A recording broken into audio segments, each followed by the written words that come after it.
Usher's closed the doors. It costs money to be here. That's disgusting, it's contemptible, and that's not a man of God. That only took me a second to realize that. I got over it roughly, pretty quickly. But what kind of got to me was I was hearing about people commenting, this is why I never go to church. Now, anybody with any kind of common sense or wherewithal could tell that's a cop out. But I do understand the frustration.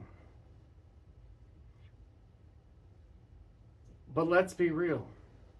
If church and fellowship in Christ with others in your community who believe the same, who worship the same God as you, who have the same kind of values as your priority, you're going to do that. If going to church and you choose to get those kind of things in other ways is not going to church your priority, then you're not going to go to church. Now it hurts because he's supposed to be a man of God, and that kind of behavior doesn't line up with what the Bible says. But let's just look at this pragmatically for a second. If a business was greedy and contemptible and just disgusting like that, would you stop using that product in your day-to-day life? No. You go to a different business who treats you better. You ever ate at a fast food place and gotten food poisoning? Probably. At some point in your life. Did you stop eating fast food? No.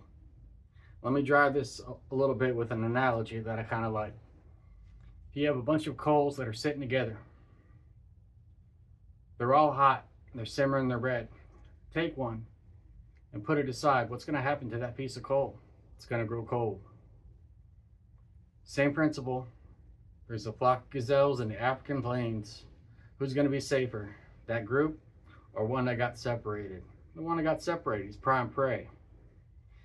And if you believe in the idea of spiritual warfare, then you just can't argue against that. It's pretty simple. But rather than just be disgusted and say that this is what makes finding a good church,